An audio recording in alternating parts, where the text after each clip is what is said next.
திமுக தலைமையிலான மதசார்பற்ற கூட்டணியில் காங்கிரஸ் கட்சிக்கு 28+1 இடங்கள் ஒதுக்கீடு செய்யப்பட்டுள்ளது. செய்தியாளர் மாணிக்கம் இணைப்பில் இருக்கிறார். மாணிக்கம், வணக்கம். திமுக கூட்டணியில் காங்கிரசுக்கு 28+1 இடங்கள் ஒதுக்கீடு செய்யப்பட்டுள்ளது. விவரங்களை சொல்லுங்க. திமுக கூட்டணியில் காங்கிரசுக்கு 28 இடங்களும் மற்றும் ஒரு மாநிலவை இடங்களையும் ஒதுக்கீடு செய்து தற்பொழுது ஒப்பந்தம் கையெழுத்தாக இருக்கிறது. நீண்ட நெடிய பேச்சுவார்த்தைக்கு பிறகாக தனது கூட்டணிக்குள்ளாக காங்கிரஸை திமுக தக்க வைத்திருக்கிறது. திமுகவுடன் தொடர்ந்து தங்களுடைய பயணத்தை நீட்டிக்கக்கூடிய வகையில தொடரக்கூடிய வகையில காங்கிரஸ் கட்சி இந்த ஒப்பந்தத்திற்கு உடன்பட்டிருக்கிறார்கள்.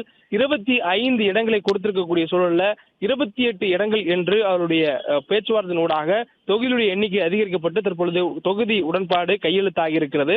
திமுக கூட்டணியில் காங்கிரஸ் கட்சிக்கான தொகுதி பங்கீடு பேச்சுவார்த்தை என்பது நெடுங்காலமாக நடைபெற்று வந்தது. கடந்த ஒரு வார காலமாகவே கூட்டணிக்குள்ளாகவே காங்கிரஸ் இருக்குமா இல்லையா என்ற ஒரு கேள்வி எழுந்த நிலையில தற்பொழுது திமுக கூட்டணியில் காங்கிரஸ் இருக்கிறதா என்ற கேள்விகளுக்கு பதில் கிடைத்திருக்கிறது.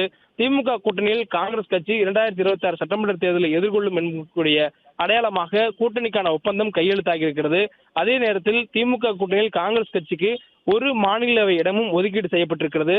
கடந்த முறை திமுக கூட்டணியில் காங்கிரஸ் கட்சி 25 இடங்களில் போட்டியிட்டு இருக்கக்கூடிய சூழல்ல தற்பொழுது 3 இடங்கள் கூடுதலாக பெற்று 28 இடங்கள்ல திமுக கூட்டணிக்குள்ளாக காங்கிரஸ் கட்சி போட்டியிடும் என்ற அறிவிப்பானது வெளியாக இருக்கிறது. காங்கிரஸ் கட்சியின் சார்பாக மாநிலத்தில் செல்வ பிறந்தகையும் திமுக சார்பாக திமுக தலைவர் முதலமைச்சர் மு.க. ஸ்டாலினும் கையொப்பமிட்டிருக்கிறார்கள். அதுக்கான ஒப்பந்தமும் தற்பொழுது வெளியாக இருக்கிறது. நடைபெற உள்ள 2026 சட்டமன்ற பொதுத் தேர்தலில் திமுகவுடைய சார்பாக கூட்டணி தொடர்பான தொகுதி பங்கீடு பேச்சுவார்த்தைக்கு காங்கிரஸ் கட்சியினுடைய பேச்சுவார்த்தை குழுவும் கலந்து ஆலோசனை நடத்தியதில் மதசார்பற்ற முற்போக்கு கூட்டணியில் காங்கிரஸ் கட்சிக்கு தமிழ்நாட்டில் 28 சட்டமன்ற தொகுதிகளில் போட்டியிடுவது எனவும் நடைபெறவுள்ள மாநிலவை தேர்தலில் காங்கிரஸ் கட்சிக்கு ஒரு இடம் ஒதுக்கீடு செய்வது எனவும் முடிவு செய்யப்பட்டு அதற்கான உடன்பாடு கையொப்பமாகி தற்பொழுது அதற்கான அறிவிப்பும் வெளியாக இருக்கிறது. அதிலும் குறிப்பாக இன்னும் உற்று நோக்க வேண்டியது தமிழ்நாட்டுடன் பாண்டிச்சேரிக்கும் தேர்தல் நடக்கக்கூடிய ஒரு காலம். இந்த சூழல்ல புதுவை தொடர்பான எந்த ஒரு அறிவிப்பும் இந்த உடன்பாட்டில் கையொப்பமாகவில்லை.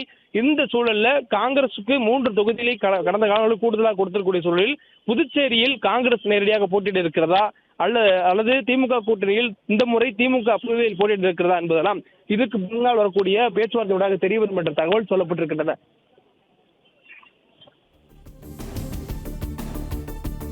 பிளே ஸ்டோர் மற்றும் ஆப் ஸ்டோரில் இருந்து பாலிமர் செயலியை QR கோடு மூலம் பதிவிறக்கம் செய்யுங்கள். செய்திகளை உடனுக்குடன் பெறுங்கள்.